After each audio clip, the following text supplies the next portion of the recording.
Friends, welcome back to QA Pathshala.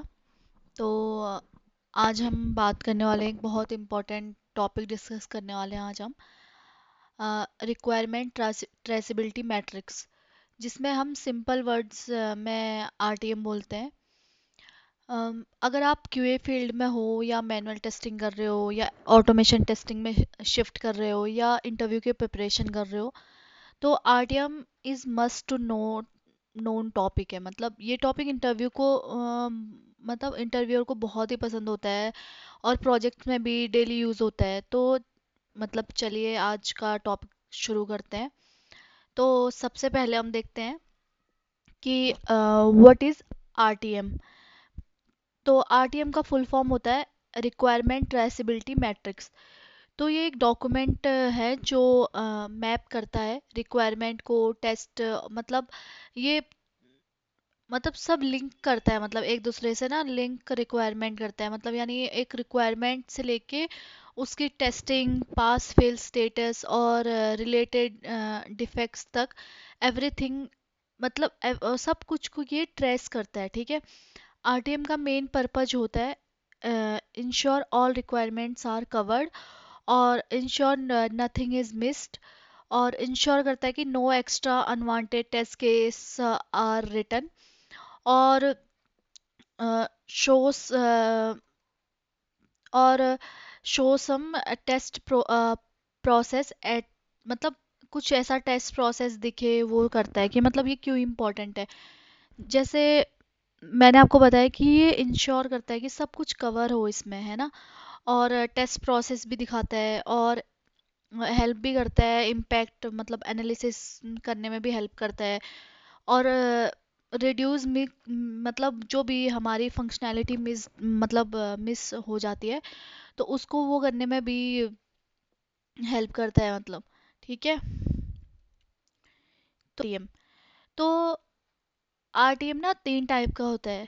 तो अब उनके डिटेल और डेप्थ में जानते हैं कि ये क्या होता है करके। तो सबसे पहले है फॉरवर्डेड ट्रांसिबिलिटी ट्रांसिबिलिटी फॉरवर्डेड ट्रेसिबिलिटी, उसके बाद बैकवर्ड ट्रेसिबिलिटी, और उसके बाद बाय डायरेक्शन ट्रेसिबिलिटी।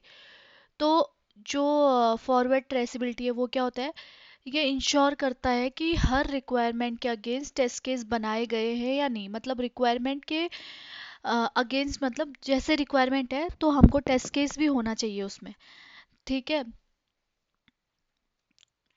ये अब मतलब कोई भी अगर यहाँ पे हमारा मिसिंग टेस्ट केस है तो उसको भी चेक करता है। और सबसे इम्पोर्टेंट है कि मतलब ये ज़रूरी क्यों है, मतलब वाई नीडेड। मतलब ये सबसे इसलिए ज़रूरी है कि जो भी मिसिंग टेस्ट केसेस है ना, उनके लिए ये ज़रूरी है कि मतलब उनको भी कवर करे। उसके बाद आ जाता है हमारा बैकवर्ड ट्रेसिबिलिटी। तो बैकवर्ड ट्रेसिबिलिटी क्या होता है कि ये इंश्योर करता है कि हर टेस्ट केस एक वैलिड रिक्वायरमेंट से लिंक हो। मतलब हम कोई भी टेस्ट केस ऐसे ही नहीं लिख सकते। मतलब आप समझ रहे हो कि अगर हम कोई भी टेस्ट केस बना रहे हैं तो हर एक रिक्वायरमेंट से लिंक होना चाहिए वो टेस्ट केस हमारा। ठीक है। जैसे एक एग्जांपल बताती हूँ मैं आपको इसका। अगर किसी भी टेस्ट केस को मैपिंग नहीं है, मतलब लाइक जैसे हमारा कोई टेस्ट केस है TC25, ठीक है, तो इसमें नो रिक्वायरमेंट है, तो ये अनवांटेड और डुप्लीकेट और अननेसेसरी टेस्ट केस है। तो हम मतलब हम इसको नहीं करेंगे, मतलब ट्रेसिबिलिटी मैट्रिक्स में नहीं आएगा ये। तो इसकी ज़रूरत क्यों होती है, इसकी ज़रूरत इसलिए है कि जो भी हमारा मतलब जो कंफ्यूजन है या जो एक्स्ट्रा इफेक्ट हमको करने पड़ रहे हैं इसमें, उसको अवॉइड करने के लिए हम बैकवर्ड ट्रेसिबिलिटी को यूज़ करते हैं। ठीक है। उसके बाद हमारा आता है third one, by directional traceability. तो बाई डायरेक्शनल क्या होता है कि मतलब देखा जाए तो ये ना सबसे पावरफुल है हमारे उसमें आरटीएम में, और सबसे ज़्यादा यूज़ भी यही किया जाता है। तो इसमें क्या होता है कि इसमें ना फुल कवरेज होता है, मतलब कोई एक्स्ट्रा टेस्ट केसेस की ज़रूरत नहीं है, और इजी डिफेक्ट मैपिंग होता है, और क्लियर पिक्चर होती है, दोनों साइड से क्लियर पिक्चर होती है। ठीक है। तो अब हम आते हैं आरटीएम फील्ड्स। आरटीएम फील्ड्स क्या है? Requirement ID, description, test case ID, status, defect ID और कमेंट। तो मैं आपको इसके बारे में ना डिटेल में बताती हूँ कि ये सब चीज़ें क्या है। तो रिक्वायरमेंट आईडी क्या है कि एक यूनिक आईडी होगी, जैसे RQ001, RQ002, मतलब हर एक रिक्वायरमेंट की ना अलग अलग यूनिक आईडी होती है। मतलब जैसे हमने एक आईडी लिख दिया, जैसे RQ हो गया एक हमारा, RQ001 हो गया, तो उसके बाद RQ001 दोबारा नहीं हो सकता है ना, तो फिर वो डुप्लीकेट हो जाएगा। तो इसलिए रिक्वायरमेंट आईडी मतलब यूनिक आईडी, यूनिक होता है।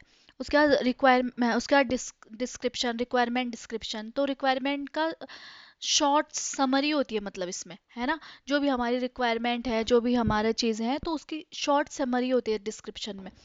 उसके बाद आ जाता है test case ID. Test case ID का क्या है कि कौन से टेस्ट यूज़ हुए हैं रिक्वायरमेंट को टेस्ट करने के लिए, ये सब आता है इसमें। कि मतलब जैसे एग्जांपल के लिए हमारा जो टेस्ट केस है वो TC01 है, ठीक है, जैसे TC01 हो गया, TC05 हो गया, मतलब कौन सा टेस्ट केस यूज हुआ है रिक्वायरमेंट को टेस्ट करने के लिए।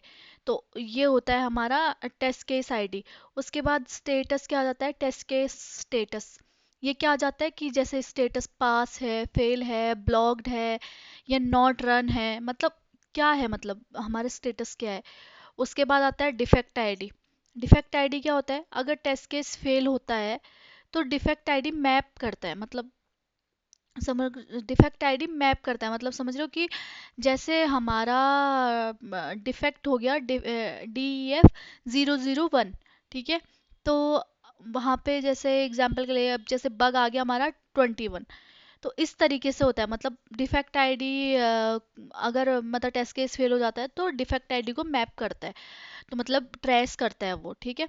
उसके लास्ट में आ जाता है कमेंट्स। कमेंट्स क्या होता है कि हम कुछ नोट्स लिख देते हैं, लाइक ऐसा कि रीटेस्ट पेंडिंग, टेस्ट इन रिलीज 1.3, रिक्वायरमेंट्स अपडेटेड, ऐसे करके हम उसमें ना कुछ कमेंट्स लिख देते हैं, ठीक है।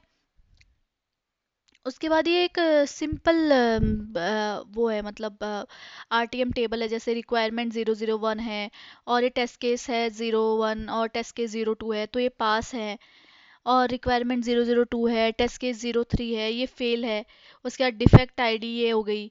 तो ये एक सिंपल सी ट्रेसिबिलिटी मैट्रिक्स का टेबल है, तो आप इसको देख सकते हैं। जैसे फिर एक जैसे रियल एग्जांपल हो गया ये, कि रिक्वायरमेंट क्या है? रिक्वायरमेंट है यूज़र लॉगिन फीचर, ठीक है।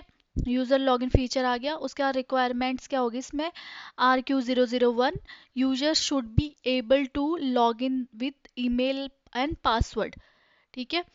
उसके बाद हमारे टेस्ट केसेस आ गए कि TC01 log in with valid credential, TC02 log in with invalid password, और TC03 डेटाबेस, मतलब लॉगिन UI चेक्स, ठीक है। तो हम ऐसे मैपिंग कैसे करेंगे इसकी? हम मैपिंग करेंगे कि RQ001 जो हमारी रिक्वायरमेंट है, RQ001 और हमारा TC001 इक्वल टू पास, ऐसे करके मैपिंग होती है इसमें। मतलब कि हमारा क्या होता है इसमें, कवरेज कंप्लीट होता है।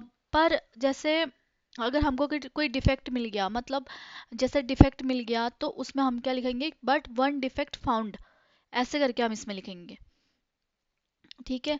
तो इसके बेनिफिट क्या क्या हो गए हमको, इसके मतलब बेनिफिट क्या है? जैसे कोई भी अगर मिसिंग हमारा टेस्ट केसेस है तो वो भी इसमें आएंगे। और हेल्प QA और डेव अलाइनमेंट्स को, मतलब QA और डेव अलाइनमेंट्स को भी हेल्प करता है ये। और इजी डिफेक्ट ट्रैकिंग होती है इसमें। और सपोर्ट रिग्रेशन, मतलब रिग्रेशन को भी सपोर्ट करता है। तो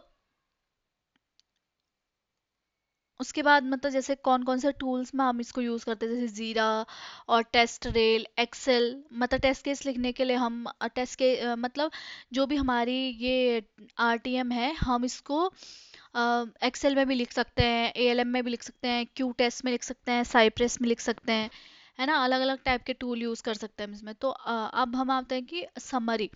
समरी क्या है? तो RTM बेसिकली एक सेफ्टी नेट होता है जो इंश्योर करता है कि इसमें कोई भी रिक्वायरमेंट मिसिंग नहीं होनी चाहिए और नो एक्स्ट्रा टेस्ट केस होना चाहिए और कंप्लीट विजिबिलिटी होनी चाहिए ऑफ टेस्टिंग, ठीक है।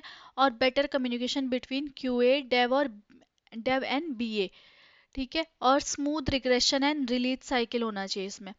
तो आरडीएम एक छोटा डॉक्यूमेंट लग सकता है बट रियल प्रोजेक्ट में ये बहुत रोल प्ले करता है। मतलब जैसे आपने अब तक जितना पढ़ा होगा ना, तो उस हिसाब से आपको लगा होगा कि ये तो छोटी चीज़ है, पर ये ना रियल टाइम प्रोजेक्ट में बहुत बड़ा रोल प्ले करता है। जैसे इसके मतलब मैं आपको कुछ क्वेश्चन बता देती हूँ कि क्या क्या क्वेश्चन इसमें इम्पोर्टेंट हो सकता है। जैसे what is RTM, why do we create RTM, और what field are include in RTM, types of RTM, और how RTM help in impact analysis, और how RTM is used in agile. तो ये बहुत सारी चीज़ें हैं जो मतलब इम्पोर्टेंट। आज का वीडियो पसंद आया हो तो प्लीज़ लाइक शेयर और कमेंट और सब्सक्राइब ज़रूर करें। और कमेंट में बताएं कि नेक्स्ट टॉपिक कौन सा चाहते हैं आप। और मिलते हैं नेक्स्ट वीडियो में। Till than happy testing.